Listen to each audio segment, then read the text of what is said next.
O Senhor esteja convosco. Ele está no meio de nós. Proclamação do Evangelho de Jesus Cristo segundo Lucas. Glória a vós, Senhor.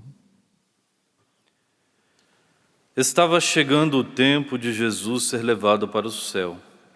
Então, ele tomou a firme decisão de partir para Jerusalém e enviou mensageiros à sua frente. Estes puseram-se a caminho e entraram num povoado de samaritanos, a fim de preparar hospedagem para Jesus. Mas os samaritanos não o receberam, pois Jesus dava a impressão de que ia a Jerusalém. Vendo isso, os discípulos Tiago e João disseram: Senhor, queres que mandemos descer fogo do céu para destruí-los? Jesus, porém, voltou-se e repreendeu-os, e partiram para outro povoado. Palavra da salvação. Glória a vós, Senhor.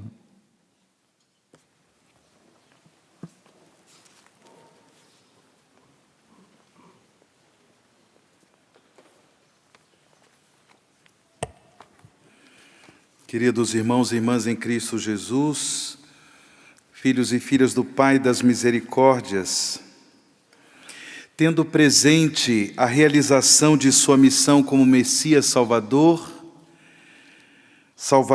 de toda a humanidade, como nós ouvimos no Evangelho há pouco proclamado, Jesus tomou a firme decisão de se dirigir para a cidade de Jerusalém, uma vez que havia chegado o tempo de Jesus ser levado para o céu, ou seja, de Jesus cumprir a sua missão de Messias Salvador da humanidade por meio de sua Páscoa de morte e ressurreição. Ele tomou a firme decisão de se dirigir para a cidade santa de Jerusalém.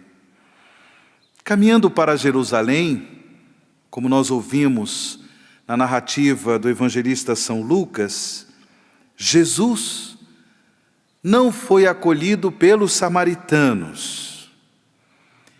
E esta falta de acolhida em relação a Jesus desencadeou no coração dos Boanerges, os filhos do trovão, como eram conhecidos os irmãos Tiago e João, desencadeou neles uma revolta, a ponto de Tiago e João pedirem para Jesus permissão para que eles pudessem suplicar a descida de um fogo do céu, de modo a destruir os samaritanos.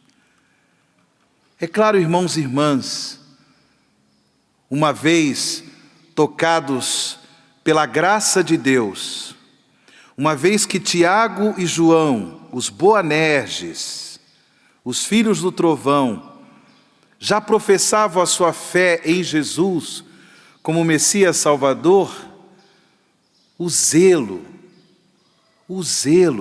um amor profundo por Jesus, certamente deixou-os tristes pelo fato dos samaritanos não terem acolhido Jesus, mas certamente levados pelo seu temperamento enérgico, eram os filhos do trovão, imagine o temperamento dos dois, né?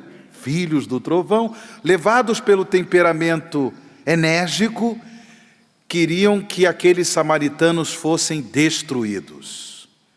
No entanto, Jesus os censura de forma determinante. Como nós ouvimos no Evangelho, Jesus voltou-se para eles e repreendeu-os, porque estavam errados. Irmãos e irmãs, com isso devemos todos aprender que não se obriga ninguém a crer em Jesus como Messias Salvador. Não se obriga ninguém a professar a fé em Jesus. Só é possível professar autenticamente a fé em Jesus como Senhor e Salvador em liberdade de consciência, sem uma adesão livre a Jesus, sem uma adesão livre ao reino de Jesus. Não existe profissão de fé.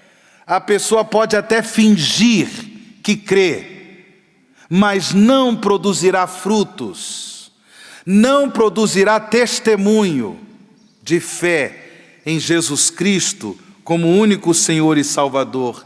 Por quê? Porque a fé supõe a liberdade. A fé supõe a liberdade. Aí você pode me perguntar, mas como fica a ação evangelizadora da igreja? Bem, a ação evangelizadora da igreja significa colocar as condições favoráveis para que o Espírito Santo de Deus desperte nos corações, conceda aos corações o dom de crer. Quem converte a Jesus é o Espírito Santo. Nós procuramos colaborar com a obra do Espírito Santo, ou pelo menos procuramos não colocar obstáculos ao Espírito Santo, porque se nós, no contexto de família, no contexto da educação dos filhos, no contexto da vida social, no ambiente do nosso trabalho, se nós damos contra-testemunho, se nós não vivemos de forma coerente a fé em Cristo Jesus como Senhor e Salvador, nós estamos colocando barreiras no coração das pessoas para a ação do Espírito Santo, a ação do Espírito Santo que converte os corações à fé em Jesus. A fé supõe a liberdade. Só o Espírito Santo de Deus pode fazer com que livremente nós criamos. Só o Espírito Santo de Deus, que na nossa liberdade desperta a vontade de aderir, de comprometer a vida com o reino de Jesus. Nós ouvimos na primeira leitura, nesse trecho da profecia de Zacarias, que Zacarias profetiza a manifestação de Deus, a manifestação da salvação de Deus como um dom universal, como um dom para todas as nações. Todas as nações, profetiza Zacarias, acorrerão ao Senhor. Todas as nações acorrerão ao Senhor. Sem dúvida alguma, irmãos e irmãs, esta é a vontade de Deus, que todos se salvem. Mas a salvação não penetra nos corações por meio da violência, por meio do desrespeito à dignidade, à consciência, à vontade livre das pessoas. Devemos sim, com a nossa vida, testemunhar o amor do Deus conosco. Como nós ouvimos na profecia de Zacarias, na primeira leitura, as pessoas, elas acorrem ao Senhor justamente porque vem o testemunho dos povos, do povo de Israel, do povo que vive em Jerusalém, uma vez que esse povo testemunha a presença do Deus conosco, o Emanuel. É claro, essas pessoas tocadas por esse testemunho acorrem ao Senhor.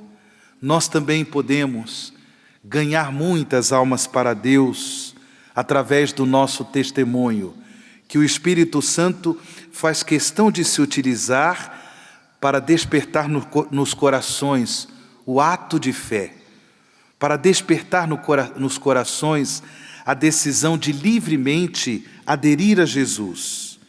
Porém, irmãos e irmãs, peçamos ao Senhor nesta Eucaristia que nos torne autênticos profetas do amor do Deus conosco, do amor do Emanuel, de modo que realmente o Espírito Santo possa operar na vida das pessoas a obra da conversão, se servindo inclusive do nosso testemunho, se servindo da nossa adesão livre ao reino de Jesus, porque a fé supõe a liberdade. Louvado seja nosso Senhor Jesus Cristo.